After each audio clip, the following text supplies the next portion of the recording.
Jangan lupa saksikan film Hidayah tanggal 12 Januari 2023 di bioskop kesayangan kalian dan jangan dibajak. See you, sampai ketemu di bioskop.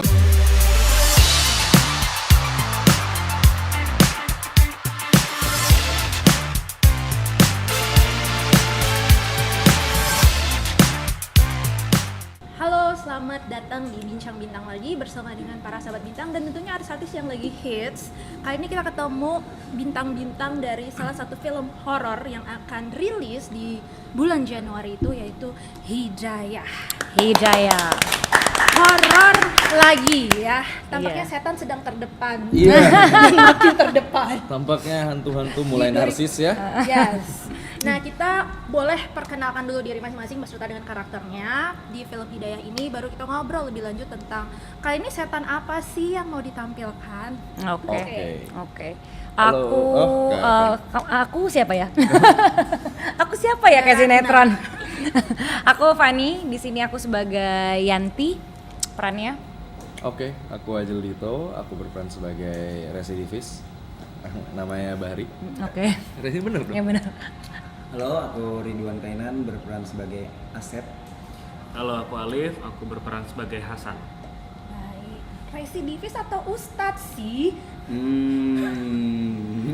Katanya ustadz Menarik muda. kan? Iya. Kan aku Highlightnya kan Ustadz muda, tapi di sini aku ngenalinnya aku jadi residivis. Oh gitu, jadi ada double karakter juga ya yang harus kamu dalamin di sini. Lebih ke gradasi kepribadian sih. Dari awalnya Bahri adalah seorang anak pesantren yang memang ilmu agamanya cukup baik dan digadang-gadang bakal menjadi sosok penggantinya Pak Kiai, memimpin pesantren sampai akhirnya pindah ke Jakarta untuk mengadu nasib.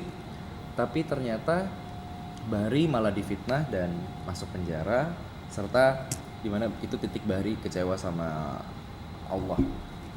Dan tiba-tiba di saat dia lagi kecewa, dia pun jauh dari kewajiban dan imannya sebagai seorang muslim. Lalu dia balik lagi ke desa Mekarwangi, balik lagi ke tempat dia lahir dan besar untuk menyelamatkan desanya yang sedang berada dalam teror hantu Ratna atau Givina. Jadi ada teror hantu Ratna, Iya. Mbak Ratna ini ya. Kalau ini Fani Seyanti ini gimana karakter dan alur di sini? Kamu Sini saya karakter jadi pipi kiri. Bercandaan ya kita itu. Jadi aku di sini sebenarnya perannya nggak banyak. Aku di sini hanya sebagai istrinya Asep. Untuk karakter sini sebenarnya nggak terlalu keluar ya. Tapi di sini aku buat mendampingi adik-adik ini ya di sini. Adik-adik gemes ini ya. Emang kakak kita nih best. Tapi ya ceritanya lagi hamil. Kemudian yang pada akhirnya bertemu dengan kembali lagi hantu Ratna. Oke, jadi penasaran ya hantu Ratna ini seperti apa ya? Iya. Ya. Selanjutnya Ali. Oke, di sini aku berperan sebagai Hasan. Karakter Hasan itu ya sahabatnya Bahri. Hasan yang meminta tolong Bahri untuk kembali ke desa Mekarwangi. Selama di desa, Hasan selalu sama Bahri. Sesimpel itu Simbol itu. yang bisa diceritain.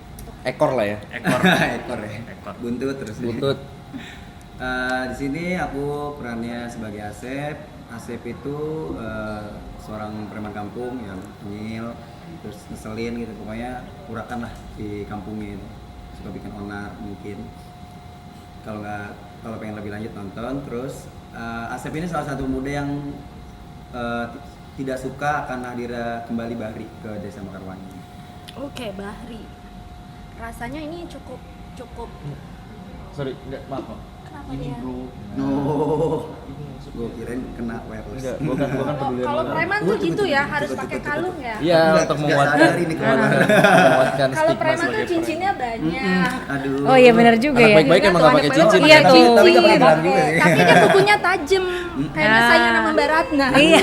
Ya clean banget. Ternyata sobinya Ratna. Nah, oke, Bahri. Tadi kan menarik ya. Kamu ada transformasi karakter, pindahan dari yang sebenarnya kamu taat harusnya ya Iya. dekat dengan Tuhan, terus kamu kecewa. Iya. Nah, secara emosional di sini sendiri tantangan kamu apa sih dan seberat apa kamu harus memainkan itu? Sebenarnya kalau tantangan itu lebih ke kita hadapin bersama sih, yaitu cuaca.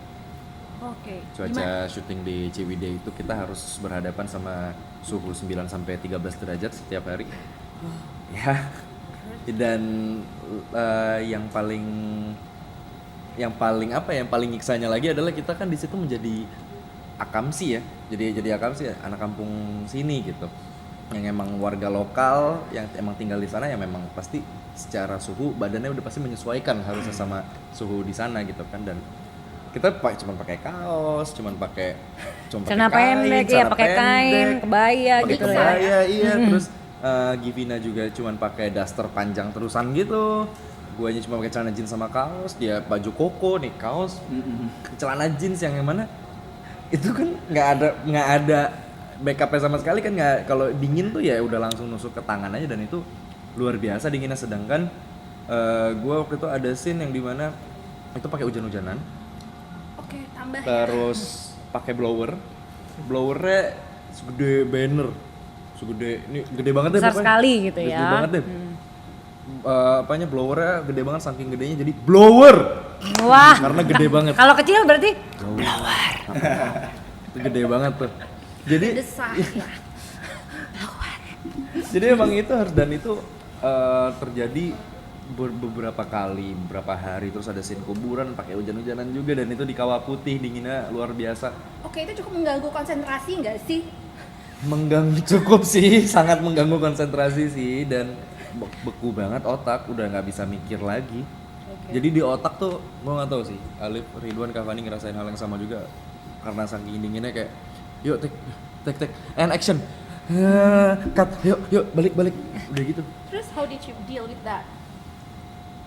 Antara freezing atau... Tapi lebih ke ini sih Kak, apa ya, kayak kita main, oke, ini kita tahu ini dingin mampus, ini dingin luar biasa dingin gitu, badan aja sampai nggak sanggup, bahkan badan gue sempet kayak hampir ketusuk, gue kayak ketusuk itu badan gue saking dinginnya, gue sampai teriak, gue dipeluk, tangan gue tuh gemeter gini, beneran nggak bisa gue kontrol, tangan gue dipeluk, kaki gue yang gemeteran, kaki gue dipeluk sama tangan udah ditutup semua, badan gue full gemeteran semuanya, itu ya.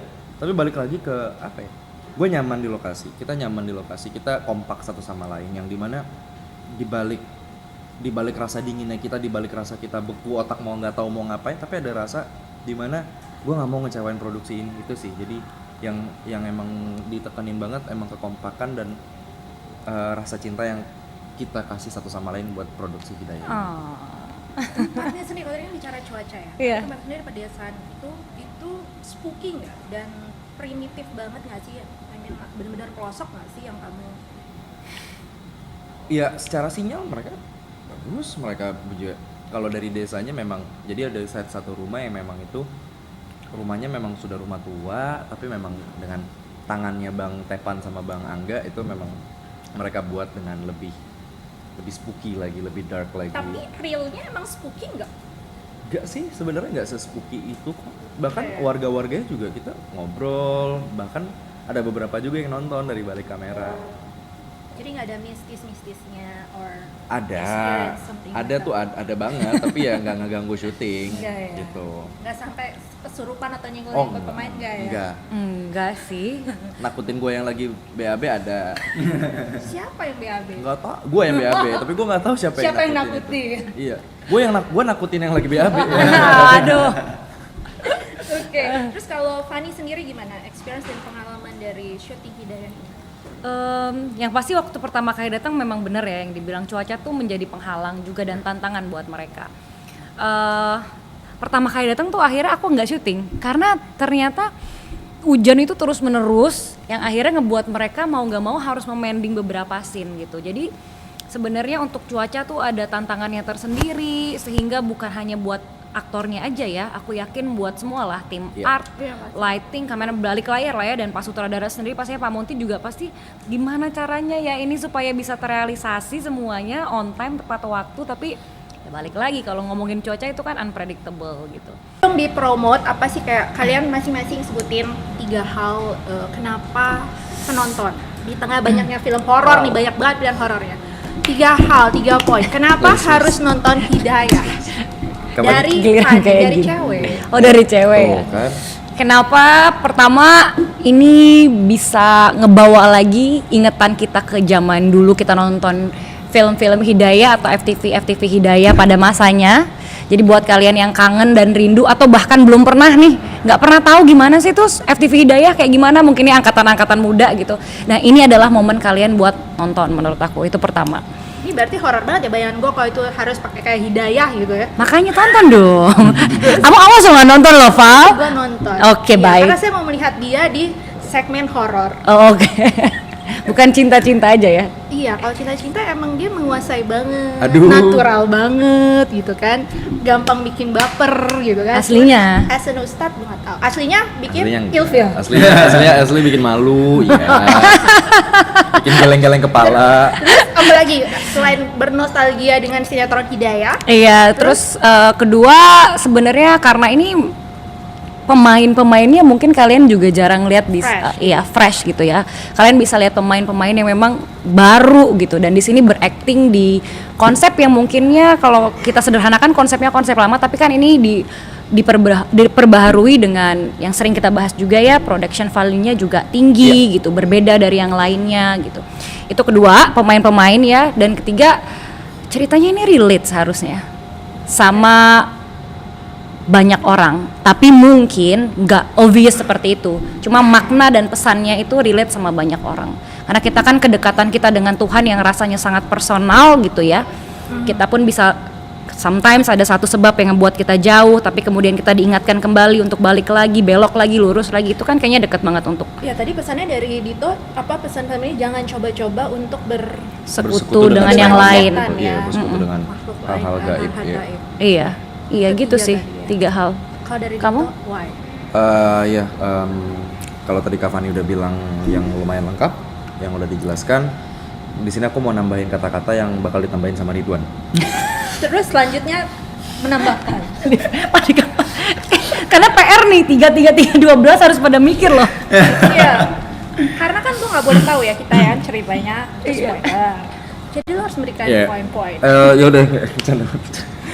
Gue lebih ke ini sih, ketika menonton, Kata aja sih kata nggak harus lo jelasin juga. gue Kata it's okay. nggak tahu mau ngejelasinnya kayak gimana, tapi gue nggak bisa, bahkan gue jabarin jadi 3 pun gue nggak tahu kayak harus kayak gimana, tapi gue One word. bakal nyampein sampai satu Satu aja. aja gue bakal sampein. Selamat menikmati rasa rindu kalian, selamat Terhadap? bernostalgia akan series Hidayah yang dulu dan novel-novel yang pernah kita baca yang sangat ikonik dan sangat kita ingat, dan selamat mengobati rasa rindu itu. Ih, tapi kan sinetron Hidayah zaman dulu ya, itu kan azabnya ngeri-ngeri. Iya. Hubungan dan itu. Ini Yang akan kita muka lo sajikan kembali. bonyok. Iya. Nah, bener Pak. Akan kami sajikan kembali di film Hidayah dengan yang tadi Kak Fani bilang, yang dengan lebih fresh, lebih premium. Oke. Tapi apakah berarti ini bisa dikatakan film horor ini jadinya karena tadi banyak itu ya tadi ya kayak kalau kita back to series Hidayah jorok dalam artinya terlalu darahnya terlalu mencolok, lu kayak horor Nggak yang tahu. jorok. It's a I'm not talking about sex itu ya jorok. ya yang jorok, iya, bisa itu lebih balik ke perspektif kita, how much we love gory movies gitu kan. Kalau memang suka banget ya mungkin nggak akan nganggap itu banyak, tapi kalau yang nggak terbiasa sama gore film itu mungkin akan nganggap kalau wah ini oke banget nih gitu. Itu balik ke perspektif. Iya, penilaiannya kan seperti itu. Karena sangat menurut gue personal. takarannya itu sangat pas. Baik. Selanjutnya Buat keyword satu.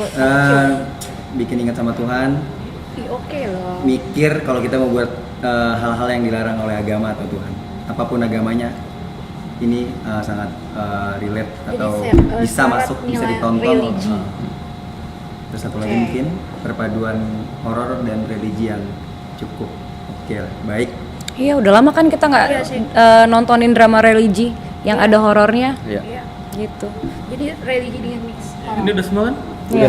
Keyword Keyword paling ya ada twist dalam twist. Oh iya. twist. Twist dalam twist. Benar. Ya benar. Dalam Twist dan twist. Dan satu gue mau highlight, ini film religi yang memang mengangkat doa-doa dan hal-hal yang berkaitan dengan agama Islam, kita sebagai Muslim.